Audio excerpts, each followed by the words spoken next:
O servidor poderá ser cedido para ter exercício em outro órgão ou entidade dos poderes da União, dos Estados, ou do Distrito Federal e dos municípios, nas seguintes hipóteses: para exercício de cargo em comissão ou função de confiança, em casos previstos em leis específicas. Na hipótese de cessão para o exercício de cargo em comissão ou função de confiança, sendo a cessão para órgãos ou entidades dos Estados, do Distrito Federal ou dos municípios, o ônus da remuneração será do órgão ou entidade cessionária, mantido o ônus para o cedente nos demais casos. Na hipótese de o servidor cedido à empresa pública ou sociedade de economia mista, nos termos das respectivas normas, optar pela remuneração do cargo efetivo ou pela remuneração do cargo efetivo acrescida de percentual da retribuição do cargo em comissão, a entidade cessionária efetuará o reembolso das despesas realizadas pelo órgão ou entidade de origem. A cessão far-se-á mediante portaria publicada no Diário Oficial da União. Mediante autorização expressa do Presidente da República, o servidor do Poder Executivo poderá ter exercício em outro órgão da administração federal direta que não tenha quadro próprio de pessoal, para fim determinado e a prazo certo. No caso de servidor ou empregado requisitado pela União, caberá o ônus a ela, na qualidade de cessionária, em se tratando de requisição de servidores de órgãos ou entidades dos Estados, do Distrito Federal ou dos municípios, bem como reembolsará o órgão ou entidade de origem, na hipótese de requisição de empregados de empresas públicas ou sociedades de economia mista, que optarem pela remuneração do cargo efetivo ou pela remuneração do cargo efetivo acrescida de percentual da retribuição do cargo em comissão. As cessões de empregados de empresa pública ou de sociedade de economia mista, que receba recursos de Tesouro Nacional para o custeio total ou parcial da sua folha de pagamento de pessoal, independem das disposições gerais sobre cessão e requisição acima mencionadas, ficando o exercício do empregado cedido condicionado à autorização específica do Ministério do Planejamento, Orçamento e Gestão, exceto nos casos de ocupação de cargo em comissão ou função gratificada.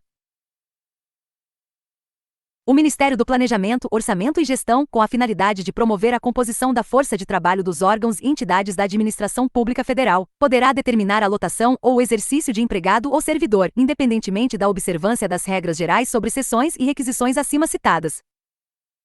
Ao servidor investido em mandato eletivo aplicam-se as seguintes disposições.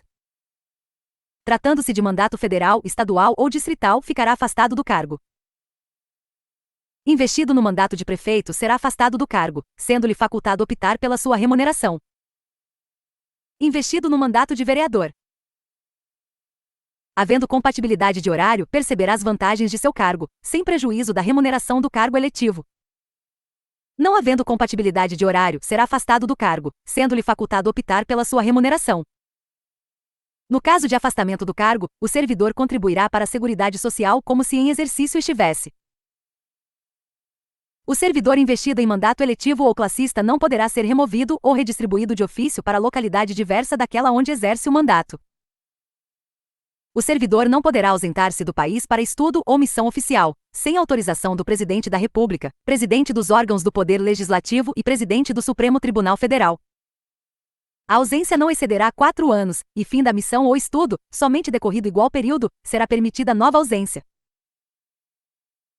Ao servidor beneficiado pelo disposto neste artigo não será concedida exoneração ou licença para tratar de interesse particular antes de decorrido período igual ao do afastamento, ressalvada a hipótese de ressarcimento da despesa havida com seu afastamento.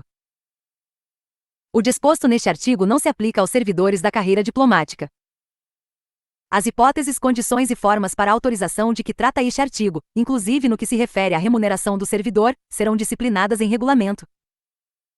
O afastamento de servidor para servir em organismo internacional de que o Brasil participe, ou com o qual coopere dar-se-á com perda total da remuneração.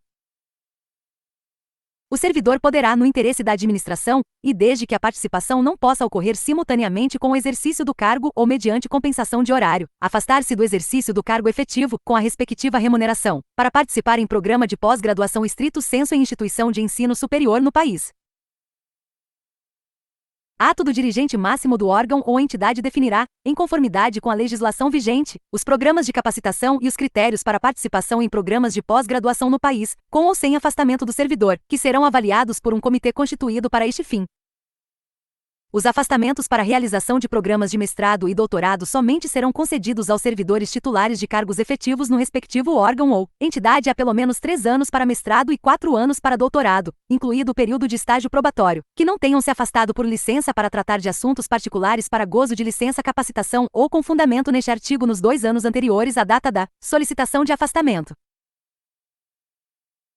Os afastamentos para realização de programas de pós-doutorado somente serão concedidos aos servidores titulares de cargos efetivo no respectivo órgão ou entidade há, pelo menos 4 anos, incluído o período de estágio probatório, e que não tenham se afastado por licença para tratar de assuntos particulares ou com fundamento neste artigo, nos 4 anos anteriores à data da solicitação de afastamento.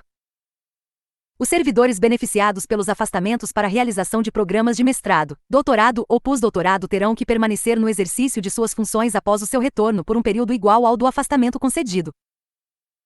Caso o servidor venha a solicitar exoneração do cargo ou aposentadoria, antes de cumprido o período de permanência acima citado, deverá ressarcir o órgão ou entidade, no prazo de 60 dias, dos gastos com seu aperfeiçoamento. Caso o servidor não obtenha o título ou grau que justificou seu afastamento no período previsto, também deverá ressarcir o órgão ou entidade no prazo de 60 dias, salvo na hipótese comprovada de força maior ou de caso fortuito, a critério do dirigente máximo do órgão ou entidade. Aplica-se a participação em programa de pós-graduação no exterior, autorizado nos termos do artigo 95 desta lei, as disposições acima, relativas à participação em programa de pós-graduação no país,